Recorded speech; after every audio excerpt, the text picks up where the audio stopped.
அதிமுக கூட்டணியில வந்து வேற யாரும் இல்லாம ஒரு சூழ்நிலை ஓடிட்டு இருக்குங்க. தேமுதிக இன்னும் சரியா புடி கொடுத்தே பேசல. அவங்க ஜனவரி தான் முடிவு பண்ணிட்டாங்க. அவங்க திமுக பக்கம் போறதுக்கு நிறைய வாய்ப்புகள் இருக்கு. ஏன்னா அவங்க பேசுற விஷயங்கள்லாம் பார்த்தா ஆமா ஆமா திமுக ஃபேவரபிளா இருக்கு. 50-50 ஆயிடுச்சு. இப்போ மதுரைக்கு வராரு அமித்ஷா. அவரு பல்வேறு நிகழ்ச்சிகளை கலந்துக்கிறாரு. பாஜக நிர்வாகிகள் கூட்டத்திலாம் கலந்துக்கிறாரு. அப்போ நீங்கள் என்டிஏ கூட்டணி கட்சி தலைவர்கள் கலந்துக்கிற மாதிரி ஒரு ப்ரோக்ராம் ரெடி பண்ணுறாங்க. எடப்பாடி என்ன பண்ணுறாரு, ரெண்டுலேயும் அதிமுக வேட்பாளர்களை போட்டு வேலையை முடிச்சிட்டாரு. இது இப்படி ஒரு பெரிய கேப் ஓடிக்கிட்டே இருக்குது. பாமகவும் வேற ஒரு முடிவு எடுத்துட்டாங்கன்னா சரியாக இருக்காது. அட்லீஸ்ட் இங்கே அவங்க திமுகவுக்கு போக போகிறதில்ல. ஒருவேளை விஜயோட போயிட்டாருன்னா முருகன் விழாவில் நீங்கள் கலந்துக்குவீங்களான்னு கேட்குறப்ப தான் அறநிலையத்துறை அமைச்சர் சேகர் பாபுட்ட கேட்குறப்ப இல்லை அது முருக பக்தர்கள்லாம் சேர்ந்து நடத்துகிற விழானா நாங்கள் போவோம். சங்கிகள் மட்டும் சேர்ந்து நடத்துகிற விழாலாம் நாங்கள் கலந்துக்க முடியாது. இந்த கலந்து வர்றப்போ நீங்கள் டிடிவி ஓபிஎஸ் கலந்துக்க போகிறாங்களா, அவங்களுக்கு ஆதரவு இருக்குதா, அவங்களுக்கு அழைப்பு இருக்குமா,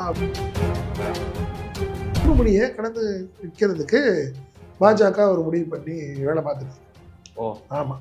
பட் அதுக்காக நீ குருமூர்த்தி வந்தது காரணமே பாடியும் கையில் வச்சுக்கிட்டு சொன்னப்போ என்ன சொன்னார், அதிமுக உட்கட்சி பிரச்சனையில் நாங்கள் தலையிட மாட்டோம்னு சொல்லியிருக்காரு. ஸோ அதனால் இந்த விஷயமும் ஒரு சிக்கல் இருக்குது, ஓடிக்கிட்டு இருக்கு. என்ன செய்ய போகிறாங்கன்னு அதிமுகவுக்கு ஒரு பயம் இருந்துகிட்டே இருக்குது. டிடிவியையும் ஓபிஎஸ்ஸையும் கூப்பிட்டு பேசிட்டாங்கன்னு வச்சுக்கோங்க.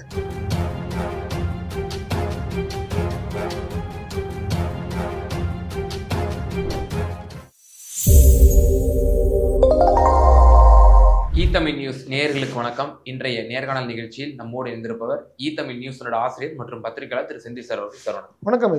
சார், ராமதாஸ் ஐயாவுடைய இல்லத்திற்கு அன்புமணி சென்றதற்கு பின்னாடி ஒரே காரிலேயே திரு சைதை துரைசாமி அவர்களும் அதே போல துக்ளக் ஆசிரியர் குருமூர்த்தி அவர்களும் சென்றது ஒரு மிகப்பெரிய பரபரப்பை ஏற்படுத்தியது. அவர் பிரஸ் மீட்ல கூட என்ன சொன்னாருன்னா, சந்திச்சதுக்கு பிறகு அப்படியே அன்பும் வந்தார், அதெல்லாம் தெரியாது எனக்கு அப்படின்ற மாதிரி சொன்னாரு. ரொம்ப ஃபேக்கா இருந்துச்சு அந்த வார்த்தைகள் கூட. என்ன பின்னணி இருக்கும்? பலரும் பல கருத்துக்கள் சொல்லி கொண்டிருக்கிறாங்க. பாமகவோட உட்கட்சி விவகாரத்துல பிஜேபி வழக்கம் போல கட்ட பஞ்சாயத்து பண்ண வந்துட்டாங்க. ஏடிஎம்கே விவகாரத்திலையும் இதே திரு ஓபிஎஸ் அவர்கள் வந்து என்ன இந்த மாதிரி பதவியை பறிச்சிட்டாங்கன்னு சொல்லும் போது, நீங்களாம் ஆம்பளைங்களா ஐயா, போய் அங்க சமாதியில போய் உட்காருங்க அப்படின்னு மாதிரி கடுமையான வார்த்தை சொன்னாரு. இன்னும் சில வார்த்தைகள் நான் சொன்னேன், அதெல்லாம் வெளிப்படையா சொல்ல முடியாது. ஒரு முதலமைச்சரா இருக்கக்கூடிய ஒரு சிட்டிங் முதலமைச்சரே பார்த்து இப்படி பேசின ஒரு நபர் திரு குருமூர்த்தி அவர்கள் சாதாரண ஒரு நபராக எடுத்துக்கொள்ள முடியாது. அவர் இன்றைக்கு சந்திச்சு போயிருக்கிறாரு. அமித்ஷாவோட வருகையும் இருக்கு 8ஆம் தேதி. என்ன பின்னணி? இல்லை, நீங்கள் கடந்த முறை அமித்ஷா வந்து அதிமுக கூட்டணியை உறுதி செய்து போட பார்த்தீங்கன்னா, அப்பயே எல்லா கூட்டணி கட்சி தலைவர்களும் அந்த நிகழ்ச்சியில் கலந்துக்கிற மாதிரி தான் ஒரு முடிவு பண்ணியிருந்தாங்க. பட்டு என்ன காரணத்துலனா கடைசி நேரத்தில் பாமக வரல, தேமுதிக வரல, புரியுதுங்களா? நீங்கள் அப்போ வந்து வாசன் மட்டும் தான் கலந்துக்கிட்டார், மற்றபடி யாருமே இல்லை. ஜான் பாண்டியன் அவர், அதாவது பாஜக கூட்டணியில் உள்ள எல்லாமே அதை கலந்துருக்கணும் அப்படிங்கிற மாதிரி தான் முதல்ல எய்ம் பண்ணாங்க. நீ அறிவிப்பு கூட அப்படிதான் வந்தாங்க. என்னன்னா என்டிஏ கூட்டணி அப்படின்னு முதல்ல பேனர் வச்சிருந்தாங்க. அப்புறம் அந்த பேனரை எடுத்துட்டு வச்சாங்கன்னு வச்சுக்கோங்க. அந்த பேனர் வச்சாங்க. அந்த மாதிரி எல்லாத்துக்கும் தெரிஞ்ச விஷயம். அதனால அந்த முறை நடந்த ஒரு என்டிஏ கூட்டணி தலைவர்களுடைய கலந்தாலோசனை கூட்டம் மாதிரி இப்போ மதுரைக்கு வராரு அமித்ஷா. அவரு பல்வேறு நிகழ்ச்சிகளை கலந்துக்கிறாரு. பாஜக நிர்வாகிகள் கூட்டத்திலாம் கலந்துக்கிறாரு. அப்போ நீங்கள் என்டிஏ கூட்டணி கட்சி தலைவர்கள் கலந்துக்கிற மாதிரி ஒரு ப்ரோக்ராம் ரெடி பண்ணுறாங்க, புரியுதுங்களா? அந்த ப்ரோக்ராமில் எப்படியாவது அன்புமணியை கடந்து வைக்கிறதுக்கு பாஜக ஒரு முடிவு பண்ணி வேலை பார்க்குது. ஆமாம். பட் அதுக்காக நீ குருமூர்த்தி வந்தது காரணமே நீங்கள் அமித்ஷா வராரு. எதுக்கு சார்? இன்னும் தேர்தலுக்கு இன்னும் நாட்கள் கிடக்கு, மாதங்கள் கிடக்கு. பாட்டாளி மக்கள் கட்சி கடைசியாக தான் முடிவு எடுப்பாங்க. ஏன் இப்போ அதுக்குள்ளேயே வந்து இல்லை நீங்கள் அதாவது உட்கார வைக்கணும்னு நீங்கள் இப்பயே கன்ஃபார்ம் பண்ணால் தானே. நீங்கள் ஏற்கனவே ஒரு அதிமுக கூட்டணியில் வந்து வேற யாரும் இல்லாமல் ஒரு சூழ்நிலை ஓடிட்டு இருக்குங்க. தேமுதிக இன்னும் சரியா புடி கொடுத்தே பேசல. அவங்க ஜனவரி தான் முடிவு பண்ணிட்டாங்க. அவங்க திமுக பக்கம் போறதுக்கு நிறைய வாய்ப்புகள் இருக்கு. ஏன்னா அவங்க பேசுற விஷயங்கள்லாம் பார்த்தா 50-50 ஆயிடுச்சு. முதலெல்லாம் கூட ஒரு 80 இருந்தாங்க. இப்போ முதல்ல 50-50 கொண்டு போயிட்டாங்க. திமுக எப்போ எந்த நிமிஷம் திமுக தலைவரோட பேச்சுவார்த்தைக்கு போயிடலாம், அந்த மாதிரி ஒரு சூழ்நிலை ஓடிட்டு இருக்கு. ஸோ பாமகவை வேறு வழியே இல்லாமல் இப்போ டைட் பண்ணுறதுக்கு பிஜேபி முடிவு பண்ணுது. இந்த விஷயத்தில் ஏற்கனவே அதிமுக மேலே கோபமாக வேறு இருக்காங்க பாமக. ஏன்னா ராஜ்யசபா இருக்கிறது தெரியும், அன்புமணிக்கு முடியுதுன்னு தெரியும் அவங்களுக்கு. இது ஒரு வாய்ப்பு, அன்புமணி கண்டிப்பாக அவருக்கு ஒரு சான்ஸு அது பேசியிருப்பார், ஏற்கனவே தலைவர்கள்ட்ட பேசியிருப்பார். பட் அதுக்குள்ளே அப்பா பையன் சண்டை வந்துட்டதுனால அது பெரிய லெவலில் அவரால் ஃபோர்ஸ் பண்ணி வாங்க முடியல, பேச முடியல. பட் இதை சாக்கா வச்சுட்டு எடப்பாடி என்ன பண்ணிட்டாரு, ரெண்டுலேயும் அதிமுக வேட்பாளர்களை போட்டு வேலையை முடிச்சிட்டாரு. இது இப்படி ஒரு பெரிய கேப் ஓடிக்கிட்டே இருக்கு. பாமகவும் வேற ஒரு முடிவு எடுத்துட்டாங்கன்னா சரியா இருக்காது.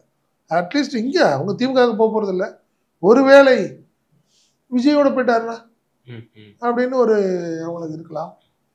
அதனால தான் என்ன நினைக்கிறாங்க, மதுரையில் திருப்பி ஒரு நிர்வாகிகள்லாம் கூப்பிட்டு உட்கார வச்சு, நிர்வாகிகள் என்டிஏ தலைவர்லாம் கூப்பிட்டு ஒரு கெட் டுகெதர் பண்ணிட்டா கொஞ்சம் கன்ஃபார்ம் பண்ணிக்கலாம்ல. ஸோ வேறு யாரும் போக முடியாது. நீங்கள் அமித்ஷா கலந்துக்கிறாரு, எடப்பாடி கலந்துக்கிறாரு, இப்படி இருக்கிறப்போ எல்லாத்தையும் கொஞ்சம் உட்கார வச்சுட்டாங்கன்னா சரியாயிரும் அப்படின்னு நினைக்கிறாங்க. அதுக்காக தான் குருமூர்த்தி என்ன வர்றாரு, பிரச்சனைகள்லாம் இருக்கட்டுங்க, நீ அன்புமணியை கொஞ்சம் அனுப்பிச்சி வச்சு நல்லாயிருக்கும், அமித்ஷா உங்கள்கிட்ட பேச சொன்னாரு அப்படின்னு வர்றாரு. பட் ஆனால் நம்மளுக்கு கிடைச்ச தகவல் என்னன்னா, ராமதாஸ் அதெல்லாம் பிடி கொடுத்தே பேசலை. ஓ, அதான் அவர் வந்து புறந்தள்ளிட்டாரு. காலையில பார்த்தவரு அன்புமணியவே அவர் சரியா பார்த்து ரெஸ்பாண்ட் பண்ணலையே, ஏன்னா எதா இருந்தாலும் பார்த்துக்கலான்னு சொல்லி அனுப்பிட்டாரு. நீங்க குருமூர்த்தியும் அதே தான், எல்லாத்தையும் கேட்டுக்கிட்டவரு. நாங்க என்ன முடிவு பண்ணல, இங்க உள்கட்சி பிரச்சனைகள் நிறைய இருக்கு. திரு அமித்ஷா அவர்கள் குருமூர்த்தி அவர்கள போய் இந்த மாதிரி ராமதாஸ் ஐயாட்ட போய் பேசுங்க, இந்த மாதிரி உங்களுடைய மகன் அவர்களை வந்து நான் அனுப்பிச்சு வைக்கணுங்கிற பேர்ல மதுரையில வந்து நினைக்கிற ஒரு ஆலோசனை கூட்டத்துக்கு அனுப்பிச்சு வச்சீங்கன்னா நல்லா இருக்கும், உங்க பிரச்சனைகள் இருக்கட்டும், பட் பாமக சார்பா ஒரு ரெப்ரசன்டேட்டிவ் அனுப்பிச்சு விட்டீங்கன்னா நல்லா இருக்கும், முடிஞ்சா நீங்க வாங்க, இல்லைன்னா அன்புமணி அனுப்பி வைங்கிறது தான் அவங்களுடைய ஒரு ரெக்வெஸ்ட். அதுக்காக தான் வர்றாரு. ஏன்னா ஒருவேளை குருமூர்த்தி தனியாக வந்தால் பார்க்க மாட்டேன்னு சொன்னாட்டு சப்போர்ட்டிவுக்கு அவருக்கு இவர் செய்தி துரைசாமியும் சேர்த்து கூட்டிகிட்டு வந்துட்டார். பட் ஆனால் நம்மளுக்கு கிடைச்ச தகவல் என்ன சொல்கிறாங்கன்னா, பிடி கொடுக்கல யார், ராமதாஸ் வந்து பிடி கொடுத்தெல்லாம் பேசலை. ஏன்னா நிறைய பிரச்சனைகள், எங்கள் பிரச்சனைகள்லாம் இருக்குது, நாங்கள் அதை பேசி முடிச்சுக்கிறோம், முடித்ததுக்கப்புறம் நம்ம கூட்டணி சம்பந்தமாக அதுக்கப்புறம் பேசிக்கலாம் அப்படின்னு சொல்லிட்டாரு. ஒன்று. ரெண்டாவது, அவருக்கு இன்னும் ஒரு வருத்தம் இருக்கும்ல, நீங்கள் ராஜ்யசபா மீட்டிங் இது வேட்பாளர் சம்பந்தமாக எங்கள்கிட்ட கொஞ்சம் டிஸ்கஸ் பண்ணியிருக்கலாம், அன்புமணின்னு விட்டுருங்க, அந்த வாய்ப்பு பாமகன்னு இருக்குல்ல, அதுக்கான வாய்ப்பு தானே அது. பட் அதை அதிமுக கண்டுக்காமல் போயிடுச்சுல. ஸோ அதனால் இந்த ரெண்டு விஷயத்துலையுமே இவர் பேச வந்த குருமூர்த்திட்ட தெளிவாக சில விஷயங்கள் ராமதாஸ் தெளிவாக சொல்லிட்டாரு அப்படிங்கிறாங்க. ஆமாம், பொடி கொடுக்கல, நாங்கள் கூட்டணி சம்மந்தமாக இன்னும் முடிவு பண்ணல அப்படிங்கிறதையும் ராமதாஸ் தெளிவாக சொல்லிட்டாரு. அதனால் குருமூர்த்தி தைலாபுரம் விஜயம் வந்து பெரிய அவங்க எதிர்பார்த்த அளவுக்கு அவங்களுக்கு லாபம் கொடுக்கல அப்படிங்கிறது தான் இப்போ நம்மளுக்கு கிடைச்ச தகவல். இப்போ அமித்ஷா அவர்கள் அங்கே வர்றாரு, மதுரைக்கு வர்றாரு, சில பல திட்டங்கள் வந்து போட இருப்பதாகவும் அவர்கள் சட்டமன்ற தேர்தலில், அதே போல் தென் மாவட்டத்தினுடைய நிர்வாகிகளை குறிப்பாக அவர் சந்தித்து கலந்து ஆலோசிக்க போவதாக தகவல் வந்திருக்கு. இப்போ எனக்கு என்னன்னா, வரக்கூடிய சட்டமன்ற தேர்தலில் இப்போ ஒரு அணி ஃபார்ம் பண்ணி திமுகவுக்கு அகெயின்ஸ்டான ஒரு நேரட்டிவை நம்ம இப்போ உடனே செட் பண்ணணும். எப்படி கடந்த 2021 சட்டமன்ற தேர்தலில் வேல் யாத்திரைன்னு ஒன்று போனாங்க, வேல்முருகன் அவரோட தலைமையில். அது வந்து எந்த அளவுக்கு தாக்கம் ஏற்படுச்சு அப்படின்னா, பகுத்தறிவு பேசக்கூடிய திமுகவுடைய தலைவர் மரியாதைக்குரிய ஸ்டாலின் அவர்களே வந்து தூக்க வேண்டிய ஒரு நிலைமை வந்துருச்சு. அப்ப இந்து விரோதி அப்படிங்கிற ஒரு முத்திரை வந்து திமுக மீது குத்தப்பட்டது. கனிமொழி விழால ஒரு கொடுத்தாங்க, அவங்க வாங்க மாட்டேன்ட்டாங்க, இதெல்லாம் நடந்தது. ஸோ அப்போ கருப்பர் கூட்டம் இஷ்யூ கூட அப்போ அதுக்கு முன்னாடி வந்து மிகப்பெரிய ஒரு இஷ்யூ ஆச்சு. இப்போ ஹிந்து விரோதிங்கிற ஒரு முத்திரையை வந்து கடந்த காலத்துல குத்துனாங்க, அது எடுபடலை, மக்கள் ஏற்றுக்கல, திமுகவை தான் அரியணையில் ஏற வச்சாங்க. அது போல ஒரு நேரட்டிவை இந்த வருகையின் போது ஒரு செட் பண்ணிட்டு போயிடுறதுக்கு தான் வந்து முக்கியமா வர்றாரா? நீங்க ஒவ்வொரு முறையும் பாஜக தலைவர்கள் வரும்போதெல்லாம் ஏதாவது ஒரு விஷயங்களை செஞ்சிருவாங்க. இப்போ வந்து அவங்க முருகன் விழா ஒன்று நடத்துறாங்க மதுரையில, அந்த விழாவில் கண்டிப்பா கலந்துக்கிறாரு. இது சம்பந்தமா பேசுறப்ப தான் அவங்களுக்கு இவர் தெளிவா, நீங்க முருகன் விழாவில் நீங்க கலந்துக்குவீங்களான்னு கேட்குறப்ப தான் அறநிலையத்துறை அமைச்சர் சேகர் பாபுட்ட கேட்குறப்ப, இல்ல அது முருக பக்தர்கள்லாம் சேர்ந்து நடத்துற விழானா நாங்க போவோம், சங்கிகள் மட்டும் சேர்ந்து நடத்துற விழாலாம் நாங்க கலந்துக்க முடியாது அப்படிங்கிற மாதிரி ஒரு வார்த்தை சொன்னாங்க. சொன்னாரு. ஸோ உண்மைதான். என்ன காரணம்னா இது பாஜகவுடைய ஆதரவு அமைப்புகள் சேர்ந்து நடத்துற ஒரு நிகழ்ச்சியில மற்றவங்க எப்படி கலந்துக்க முடியும்? சரி, உண்மையிலேயே ஒரு பக்தர்கள்லாம் சேர்ந்து ஒரு விழா நடத்துறப்போ சேகர் பாபு கூப்பிடலாம், ஒரு பொதுவான ஆட்கள்லாம் போலாம். பட் பிஜேபி பக்தி என்ற பெயரிலே அவங்க வேற மாதிரி ஒரு மாதிரி நேரடிவ் நீங்க சொன்ன மாதிரி நடத்துறப்போ அதுல கலந்துக்க முடியாது. ஒண்ணு இப்ப என்ன விஷயம்னா அந்த கலந்து வர்றப்போ நீங்க டிடிவி ஓபிஎஸ் கலந்துக்க போறாங்களா, அவங்களுக்கு ஆதரவு இருக்குதா, அவங்களுக்கு அழைப்பு இருக்குமா அப்படிங்கிறது ஒரு பெரிய கேள்விக்குறியா இருக்கு. ஏன்னா இது இப்ப நம்மளுக்கு கிடைச்சது என்ன தகவல் சொல்றாங்கன்னா, அன்னைக்கு எடப்பாடியை கூப்பிட போறது இல்லை, ஏன்னா கன்ஃபார்ம் பண்ணிட்டாங்க. அடுத்த கட்டத்துக்கு இருக்காங்கல்ல ஓபிஎஸ், டிடிவி, ஏற்கனவே என்டிஏ கூட்டணியில் இருந்த தலைவர்கள் எல்லாம் கூப்பிட்டு பேச போறாரு. அதுதான், நீங்கள் எடப்பாடியை கூப்பிடணும்னு அவசியம் இல்லை, முடிஞ்சிருச்சு, பேசி முடிச்சுட்டாங்க. இப்போ அவர் சார்பாக நீங்கள் வேறு யாராவது போகலாம், செல்லூர் ராஜு போகலாம், மற்றவங்க யாராவது மதுரையில் இருக்கிற ஆட்கள் யாராவது போகலாம், இங்கே ஒன்றும் பிரச்சனை இல்லைன்னு வச்சிங்களேன். பட் அடுத்த தலைவர்கள், அடுத்த கட்சிகள் இருக்குல்ல, பாமக, டிடிவி, ஓபிஎஸ், இவங்களெல்லாம் கூப்பிட்டு பேச போகிறாரு அப்படின்னு சொல்கிறாங்க. அப்படி டிடிவியும் ஓபிஎஸ்சியும் கூப்பிட்டு பேசினா அதிமுக எந்த அளவுக்கு ஏற்றுக்கும் அப்படின்னு தெரியல. ஏன்னா அவர் ஏற்கனவே ஒரு முறை சொல்லிட்டாரு, யார எடப்பாடியும் கையில் வச்சுக்கிட்டு சொன்னப்போ என்ன சொன்னார், அதிமுக உட்கட்சி பிரச்சனையில் நாங்கள் தலையிட மாட்டோம்னு சொல்லியிருக்காரு. ஸோ அதனால் இந்த விஷயமும் ஒரு சிக்கல் இருக்குது, ஓடிக்கிட்டு இருக்கு. என்ன செய்ய போகிறாங்கன்னு அதிமுகவுக்கு ஒரு பயம் இருந்துகிட்டே இருக்குது. டிடிவியையும் ஓபிஎஸ்சியும் கூப்பிட்டு பேசிட்டாங்கன்னு வச்சுக்கோங்க, ஏற்கனவே கூட்டணியில் இருக்காங்கல்ல, அவங்கள கூப்பிட்டு பேசி தான் ஆகணும். அந்த ஒரு விஷயமும் ஓடிக்கிட்டு இருக்குது. மதுரையில் என்ன நடக்க போகுதுன்னு ஒரு அதிமுகவுக்கு ஒரு பயம் இருந்துகிட்டே இருக்குது. நீங்கள் பாமக விஷயத்தில் குருமூர்த்தி பேசுனது ஒரு பக்கம் இருந்தாலும், இங்கிட்டு டிடிவியும் ஓபிஎஸும் இந்த நிகழ்ச்சிகளில் கலந்துக்குவாங்களா, அமித்ஷாவை பார்ப்பாங்களா, இல்லை அமித்ஷா அது அழைப்பு உண்டா, இல்லை இதே மாதிரி சென்னையில் இருந்த மாதிரி அவங்க ரெண்டு பேரும் கண்டுக்காமல் போக ஒரு எங்களுக்கு வருத்தம் தான் அப்படின்னு சொன்னார்ல யார், ஓபிஎஸ், அழைக்காதது எங்களுக்கு வருத்தம் தான் அவர் சொன்னார். டிடிவி போய் ஹாஸ்பிட்டலில் படுத்துக்கிட்டாரு, நான் பாடி செக்கப்பு, ஹோல் பாடி செக்கப்பு, அதுக்காக நான் போயிட்டேன்னு சொல்லிட்டாரு. அந்த ஒரு விஷயமும் இருக்குது. அப்போ என்ன நடக்க போகுது மதுரை? எனக்கு என்னன்னா சார், 2021 இதை கையில் எடுத்தாங்க, வேல் யாத்திரைன்னு சொல்லி முருகரை கையில் எடுத்தாங்க. இப்போ அதே ஃபார்முலாவை இந்த தேர்தலையும் கையெடுக்க பார்க்குறாங்க. சட்டமன்ற தேர்தல் நெருங்கும் பொழுது இது நோக்கம் என்னவா இருக்கும்? இது வெற்றி பெறுவதற்கான வாய்ப்புகள் இருக்கா, அல்லது ஹிந்து கன்சால்டேஷன் ஒரு வாக்கு வங்கியை தமிழ்நாட்டில் உருவாக்கணும்? ஏன்னா எல்லா மாநிலத்திலும் அப்படி இருக்கு. கேரளா, தமிழ்நாடு, கேரளாவில் கூட இந்துத்துவா பிஜேபிக்கு கணிசமான வாக்கு செய்து இருக்கு, தமிழ்நாட்டிலாம் இல்லை. அதை உருவாக்கணும்னு சொல்லி இந்த முறை பிளான் இருக்குமா? இல்லை, இருக்கலாம். அதான் சொல்றேன், அதற்கான வாய்ப்புகள் ஒவ்வொரு முறையும் பாஜக முயற்சி பண்ணி தான் பார்க்குது.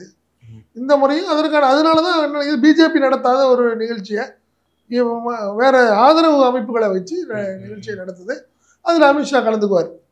இப்படி தான் நடத்துகிறாங்கன்னு வச்சுக்கோங்களேன். பட் எனக்கு தெரிஞ்சு இது எல்லாத்துக்கும் தெரியும், இது இப்போ நயனா நாகேந்திரனுக்கும் தெரியும் இந்த விஷயங்கள். இதெல்லாம் அவங்களுக்கு பெரிய அரசியல் ரீதியாக அவங்களுக்கு பெரிய லாபமாக இருக்க வாய்ப்பு இல்லை.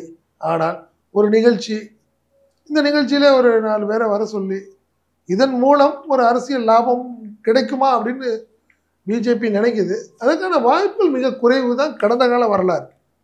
என்ன, ரெண்டாவது இன்னும் தேர்தலுக்கு 8-9 மாதம் இருக்குது நம்மளுக்கு. அதனால் இப்போது இது ஒரு நிகழ்ச்சியை ஒரு தலைவர்களை பார்க்குறதுக்கு, பேசுகிறதுக்கான ஒரு வாய்ப்பாக இருக்குமே தவிர இதில் பெரிய அரசியல் லாபம் பிஜேபிக்கு இருக்காது அப்படின்னு என்னுடைய எண்ணம். ஓகே சார், நிச்சயமாக அமித்ஷாவுடைய வருகை, அதை ஒட்டி தான் துக்ளக் குருமூர்த்தி அவர்கள் சந்திச்சிருக்கிறாரு. அதே போல் வரக்கூடிய சட்டமன்ற தேர்தலுக்கு அவங்க ஒரு நேரட்டிவையும் செட் பண்ணுறாங்க அப்படின்ற ஒரு விஷயத்த சொல்லியிருக்கீங்க. பொறுத்திருந்து பார்ப்போம் அவர்கள் அமித்ஷாவோட வருகை அது எந்த அளவுக்கு தமிழகத்தில் தாக்கத்தை ஏற்படுத்த போகிறது, அரசியல் வியூகத்தை என்ன அவர்கள் வகுக்க போகிறார்கள், திராவிட முன்னேற்றங்களும் அவர்களை முறியடிப்பதற்கு என்ன அரசியல் வியூகம் செய்ய போகிறார்கள் என்று பொறுத்து பார்ப்போம். ரொம்ப நன்றி சார், உங்களோட நேரத்தை பகிர்ந்தமை. நன்றி. நமது இ-தமிழ் நியூஸ் சேனலில் உங்களது பொருட்களை வெறும் 500 ரூபாயில் விளம்பரம் செய்ய வேண்டுமா? தொடர்புக்கு 7806942275 தொடர்பு கொள்ளுங்கள்.